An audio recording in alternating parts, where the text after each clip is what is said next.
AVK கூட்டணி செல்லுமா, எந்த கட்சியுடன் கூட்டணி என்பதுதான் தமிழ்நாட்டில் மட்டும் இல்ல, இந்திய அளவில் எல்லாரும் எதிர்பார்த்து யோசிச்சுட்டு இருக்காங்க.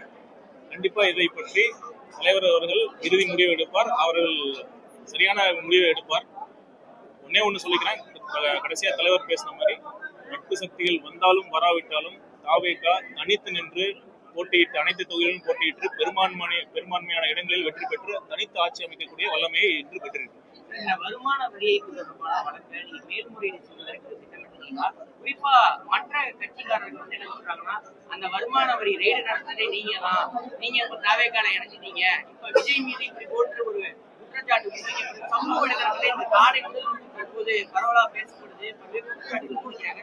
இது எந்த அளவுக்கு பாதகமா இருக்கும், எந்த அளவுக்கு சாதகமா இருக்கும் நினைக்கிறேன்? இன்னும் அதை பேசிட்டு இருக்கேன். அது நான் தலைவர் அவர்களுக்கு சர்ச் நடந்தப்ப நான் இல்ல அப்படிங்கிறது பல தடவை பல இடத்துல நான் வந்து தெளிவுபடுத்திட்டேன்.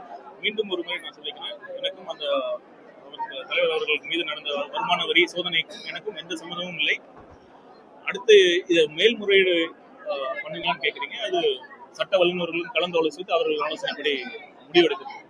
தற்போதைய சூழல்ல அபராதம் சரிதான் அப்படின்றத மற்ற கட்சிக்காரர்கள் சமூகத்தில் தொடர்ச்சியா குற்றச்சாட்டா குறைச்சிட்டு இருக்காங்க. இதை எப்படி இந்த மாதிரி விஷயம் தொடங்கி இருக்கு. எதிர்கட்சிகள் இது ஒரு பேசுபொருளா எடுத்து போறாங்க. இது வந்து கண்டிப்பாக எதிர்கட்சிகள் அப்படிதான் பேசுவாங்க.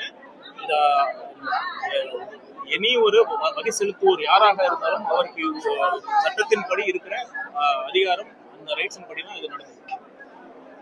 நீங்க என்ன தொகுதிக்கு நீங்க வாங்கியிருக்கீங்க?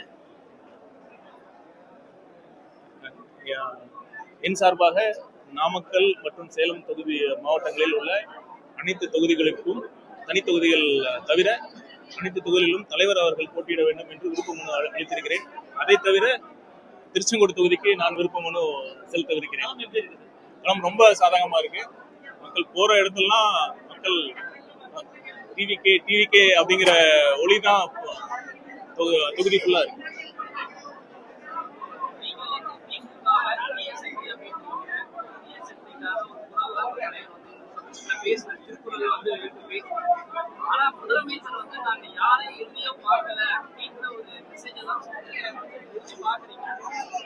கண்டிப்பா இதுல முதலமைச்சரோட இந்த ஒரு பதில் வந்து அவர் திமுக டோட்டலா பயந்துருக்காங்க அப்படின்னு தான் அதை காட்டுது. அவங்க நேரடியா எதிர்க்கிறதுக்கு துணிவு இல்லாம தான் இந்த மாதிரி சொல்லியிருக்காங்க.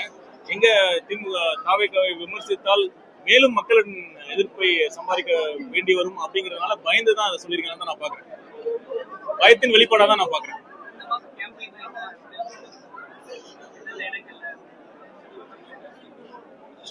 நீங்க பாத்தீங்கன்னா வேலூர்ல தலைவர் அவர்கள் பிரச்சாரம் மேற்கொள்வதற்காக பிப்ரவரி 8ஆம் தேதி அந்த பிரச்சாரம் இருக்க வேண்டும் என்று எல்லாருக்கும் ஒரு ஃபார்ம் தான் கொடுக்குறீங்களா? கேட்கறவங்களுக்கு ஃபார்ம் கொடுங்க. உறுப்பினர் கார்டு அட்டை வந்து காட்டணும் கார்டு. அதனால அவங்களுக்கு யார் பேர்ல வாங்கணும்னு அவங்க நினைக்கிறாங்க. ஏன்னா அவங்க மாவட்ட செயலாளர் பேர்ல வாங்கணும்னு நினைப்பாங்க, தலைவர் பேர்ல வாங்கணும்னு நினைப்பாங்க. அதனால கேட்கறவங்களுக்கு ஃபார்ம் கொடுங்க. அது முடிச்சிடுறேன். யாரும் வாங்கிங்க இங்கே நிக்காதீங்க தயவு செய்து. எல்லாரும் போங்க. பின்னாடி நிறைய பேர் காத்து இருக்கிறாங்க.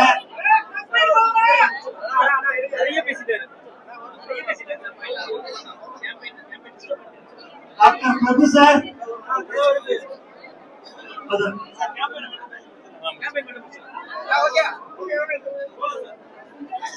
பாத்தீங்கன்னா பிப்ரவரி 8ஆம் தேதி வேலூர்ல பிரச்சாரம் மேற்கொள்வதற்காக அனுமதி கடிதம் கொடுக்கப்பட்டது.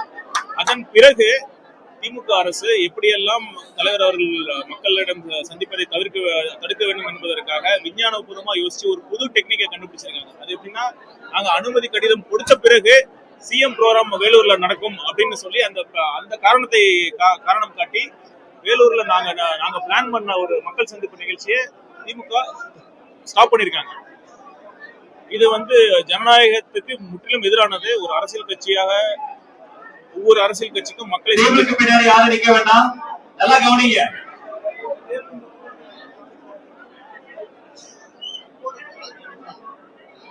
மக்களை 5 ஃபார்ம் கேட்டாலும் ஒரே ரிசிப்ட்ல வாங்க முடியும்.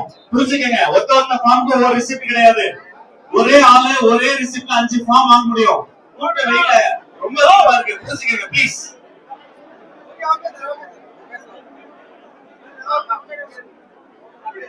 இப்ப அடுத்து சேலம் பிப்ரவரி 13ஆம் தேதி தலைவர் அவர்கள் சில திட்டமிடல் இருக்கிறது. அதற்கான பர்மிஷன் லெட்டர் கொடுத்துட்டோம் போலீஸ்ல. பார்க்கலாம் என்ன திமுக என்ன பண்றாங்க. ஒருத்தர் 5 ஃபார்ம் வாங்கலாம் ஒரே ரிசிப்ட் போட்டு. நேரம் குறைவா இருக்கு, பிரஸ் மீட் நடந்துருக்கு, கொஞ்சம் புரிஞ்சுக்கங்க. லேடிஸ் நிறைய பேர் காத்திருக்காங்க, ப்ளீஸ். பின்னாடி யாரும் நிக்காதீங்களா? நீங்க சொன்ன மாதிரி நாங்க கொடுத்த பிறகு இந்த தேதி அமித்ஷா அவர்கள் மாண்புமிகு உள்துறை அமைச்சர் அவர்கள் பிப்ரவரி 14ஆம் தேதி வருகிறார் என்று செய்தி வருகிறது. இது எப்படின்னு எனக்கு தெரியல. கள்ள உறவோ மறைமுக கூட்டணியோ என்பது எங்களுக்கு தெரியவில்லை. ஆனா இந்த சந்தேகம் மக்கள் மனதில் இருக்கு.